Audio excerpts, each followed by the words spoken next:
தமிழக சட்டப்பேரவை கூட்டத்தொடரில் இன்று வேளாண் பட்ஜெட் தாக்கல். வேளாண் பட்ஜெட் என்ற பெயரில் கடந்த 4 ஆண்டுகளாக விவசாயிகளை ஏமாற்றி வரும் திராவிட மாடல் அரசு இந்த பட்ஜெட்டிலும் விளம்பரத்திற்காக வெற்று அறிவிப்பை வெளியிட்டு விவசாயிகளை இன்னலுக்கு ஆளாக்கி விடுமா என மக்கள் கேள்வி.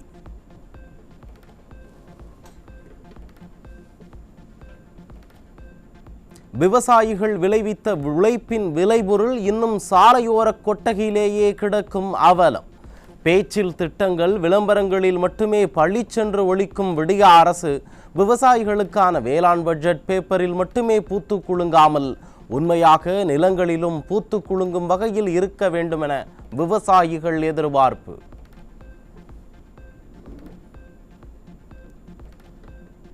ஸ்டாலின் அரசை கண்டித்து தமிழ்நாடு முழுவதும் மார்ச் 23ஆம் தேதி உண்ணாவிரத போராட்டம் நடைபெறும் என ஜாக்டோ ஜியோ அறிவிப்பு. எதிர்க்கட்சியாக இருக்கும்போது தோழனாக நான் இருக்கிறேன் என்று சொன்ன ஸ்டாலின் ஆட்சிக்கு வந்த பிறகு கோரிக்கைகளை நிராகரிப்பதாக குற்றச்சாட்டு.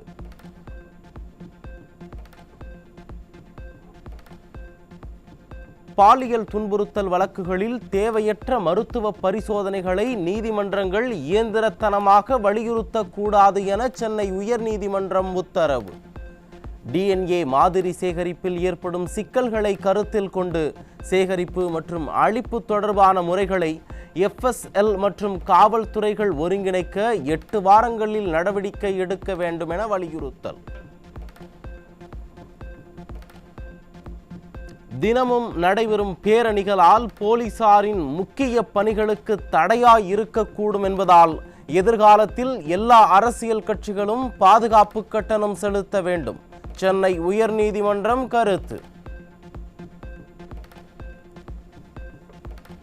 சென்னை முகப்பேரில் வீடு புகுந்து இளம் பெண்ணிடம் அத்துமீறிய வீட்டின் உரிமையாளர் சிக்கினார். ஸ்டாலின் ஆட்சியில் தலைநகர் சென்னையிலேயே பாதுகாப்பு இல்லை என பெண்கள் வேதனை. திருச்சி மாவட்டம் பெரிய கருப்பூர் அருகே 15 வயது சிறுமியை பாலியல் வன்கொடுமை செய்ய முயன்ற இளைஞர் போக்சோ சட்டத்தில் சிக்கினார். செயலற்ற ஸ்டாலின் ஆட்சியில் நாளுக்கு நாள் பாலியல் வன்கொடுமை சம்பவங்கள் அரங்கேறி வருவதாக பொதுமக்கள் ஆதங்கம். சென்னை தேனாம்பேட்டையில் ரவுடி ராஜா என்பவரை சரமாரியாக வெட்டி கொலை செய்துவிட்டு மர்ம நபர்கள் தப்பியோட்டம். கொலையும் பாலியல் வழக்குகளும் விடியா மாடல் ஆட்சியில் நடக்காத நாளே இல்லை என மக்கள் குற்றச்சாட்டு.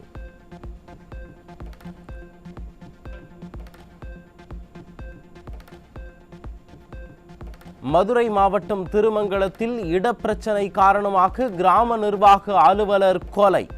திமுக ஆட்சியில் காவல்துறை மீது சிறிதும் பயமில்லாததால் அரசு அதிகாரிகளையே கொலை செய்யும் அவலம்.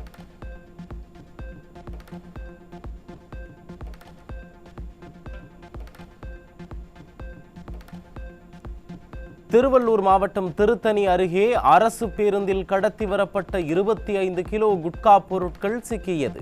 திமுக ஆட்சியில் காவல்துறை மீது சிறிதும் பயமில்லாததால் அரசு பேருந்திலேயே போதைப் பொருட்கள் கடத்தப்படுவதாக மக்கள் குற்றச்சாட்டு.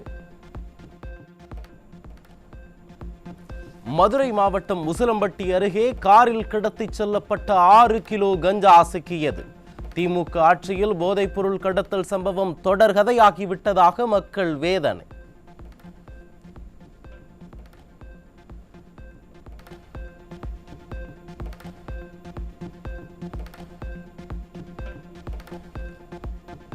மயிலாடுதுறையில் படிக்கவில்லை என்று கூறி தனியார் பள்ளியில் ஆசிரியர் அடித்ததால் 3ஆம் வகுப்பு மாணவி காயம்.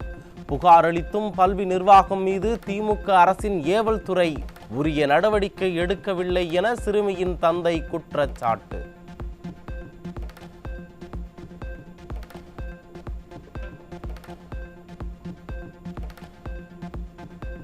ஈரோடு மாவட்டம் பவானி அருகே வடமாநில தொழிலாளர்களுக்கு விற்பனை செய்ய 1250 கிலோ ரேஷன் அரிசி கடத்தி வந்த நபர் சிக்கினார். திறனற்ற ஸ்டாலின் ஆட்சியில் ஏழை மக்களுக்கு கிடைக்க வேண்டிய ரேஷன் அரிசியை கடத்திச் சென்று விற்பனை செய்வது அதிகரித்து வருவதாக பொதுமக்கள் குற்றச்சாட்டு.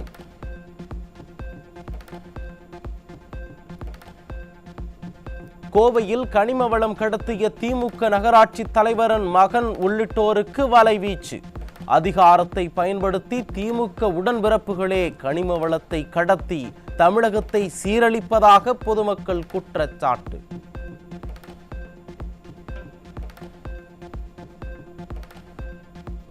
விழுப்புரம் மாவட்டம் ஆரோவிலில் சட்டத்திற்கு புறம்பாக செம்மண் கடத்தப்படுவதாக புகார் அளித்த பிறகே போலீஸ் நடவடிக்கை.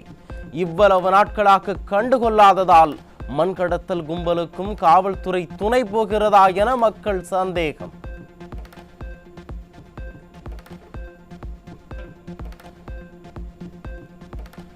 திண்டுக்கல் மாவட்டம் ஆத்தூரில் பள்ளி மாணவர்களுக்கு கூலிப் விற்பனை செய்த கடைக்கு அபராதம் விதித்து சீல்.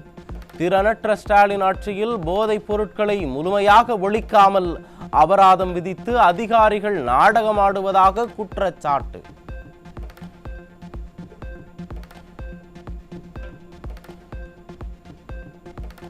கோவையில் மாடுகள் சண்டையிட்டு முட்டி தள்ளியதில் 5 மாத குழந்தையுடன் தாய் உட்பட 3 பேர் படுகாயம். மாடுகளை பராமரிக்காத உரிமையாளர்கள் மீது நடவடிக்கை எடுக்க அப்பகுதி பொதுமக்கள் வலியுறுத்தல்.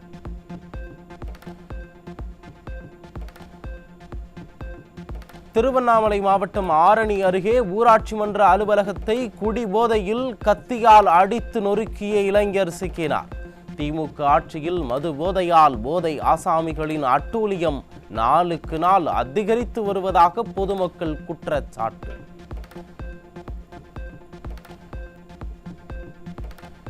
பங்குனி மாத பூஜைகளுக்காக சபரிமலை ஐயப்பன் கோயில் நடை திறப்பு. வழக்கம் போல் இல்லாமல் 18ஆம் படி ஏறியவுடன் ஐயப்பனை நேரடியாக தரிசனம் செய்ய முடிவதால் பக்தர்கள் மகிழ்ச்சி.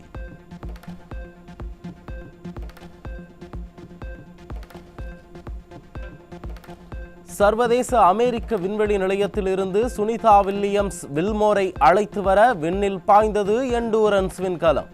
கடந்த 9 மாதங்களாக விண்வெளி மையத்தில் சுனிதா வில்லியம்ஸ் வில்வோர் ஆகியோர் சிக்கி தவித்து வரும் நிலையில் அவர்களை மீட்க எண்டூரன்ஸ் விண்கலத்தில் அமெரிக்கா, ஜப்பான், ரஷ்யாவைச் சேர்ந்த விண்வெளி வீரர்கள் பயணம்.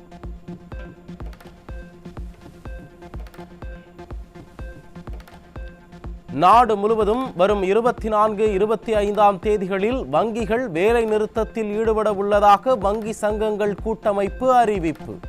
பொதுத்துறை வங்கிகளில் ஊழியர்கள், அதிகாரிகள், இயக்குநர்கள் உட்பட அனைத்து பணியிடங்களையும் நிரப்பக் கோரி வங்கி ஊழியர்கள் ஸ்ட்ரைக்.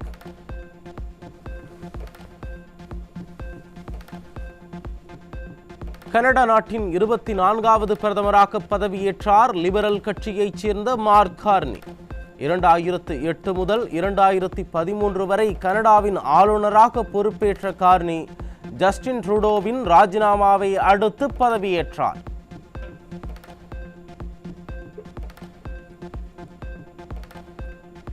(2025) மகளிர் பிரீமியர் லீக் தொடரின் இறுதிப் போட்டியில் மும்பை, டெல்லி அணிகள் இன்று மோதல்.